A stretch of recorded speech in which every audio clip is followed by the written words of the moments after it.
Prem and Malindi. Neither I nor my family members had any knowledge of cash, nor does it have any bearing or relation with me or my family. So, no such cash or currency was shown to my family members or staff who were present on that fateful night. अब ये जो विवाद है वो बढ़ता जा रहा है, क्योंकि एक जज का जो है मामला है, वो भी high court, Delhi high court जैसे सेंसिटिव हाई कोर्ट का मामला है। जो फुटेज आए हैं अभी तक मीडिया में, खास करके टाइम्स ऑफ इंडिया ने रिपोर्टिंग करी इसको बहुत बड़े पैमाने पर। ये भी हुआ कि टाइम्स ऑफ इंडिया के खिलाफ कोर्ट ऑफ कंटेम्प्ट टाइप से कुछ चलाया जाए, लेकिन शायद जुडिशरी ने हवा का रुख देखते हुए इसे रोक दिया, या इसमें सच्चाई नहीं भी हो सकती है, ऐसा मीडिया में चल रहा है। अब कल शनिवार की रात में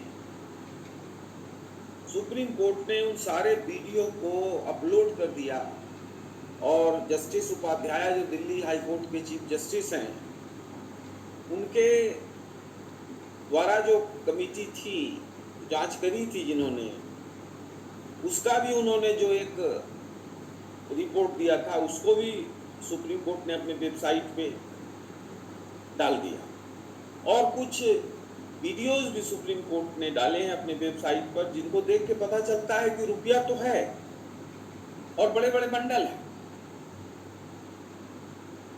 इस विवाद में कल सुप्रीम कोर्ट ने एक नया कदम उठाया।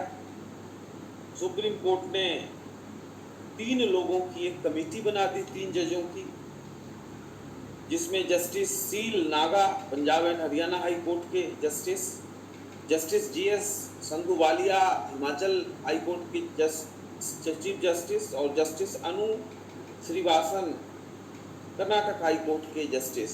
ये 3 लोगों की कमेटी इस मामले को देखेगी, जांच करेगी। जांच की रिपोर्ट सुप्रीम कोर्ट के चीफ जस्टिस संजीव खन्ना जी को जल्दी ही सौंपा जाएगा।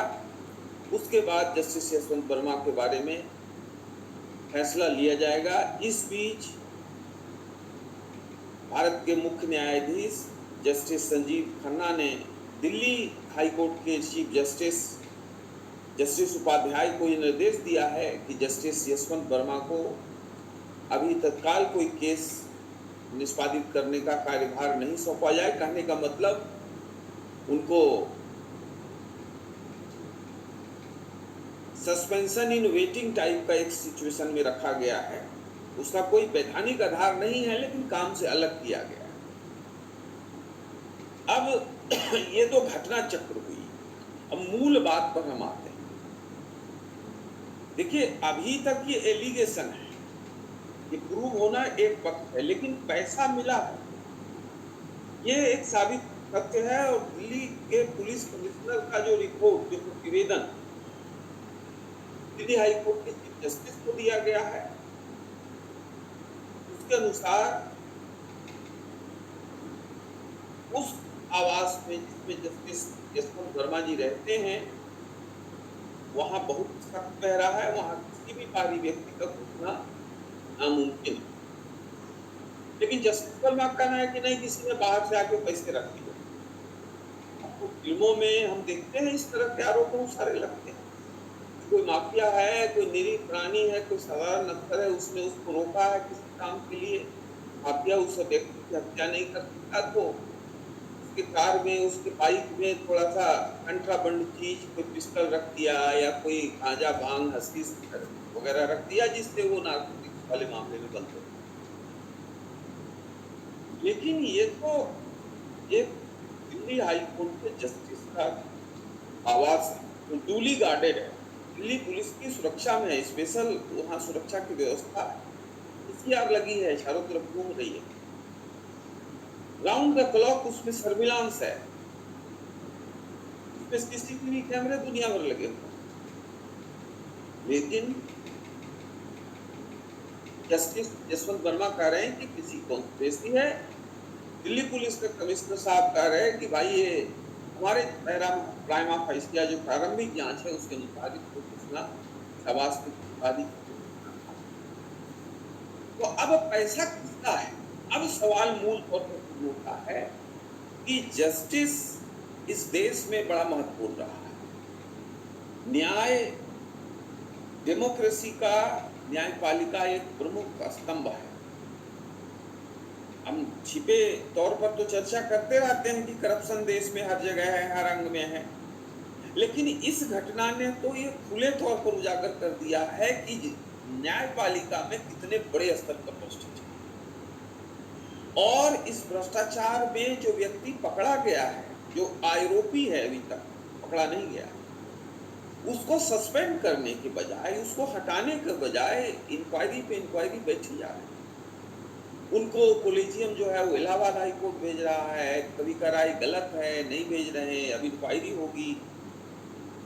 भाई पैसे तो मिले हैं, दिल्ली पुलिस का कमिश्नर कह रहा है कि उस आवास में कोई दूसरा नहीं घुस सकता है, तो पैसे किसके हैं? ये बहुत बड़ा सवाल है। न्यायपालिका की एक इज्जत जनता की नजर में होती है, और कानून का राज जो है उसके आधार पर चलता है, प्रशासन के आधार पर चलता है।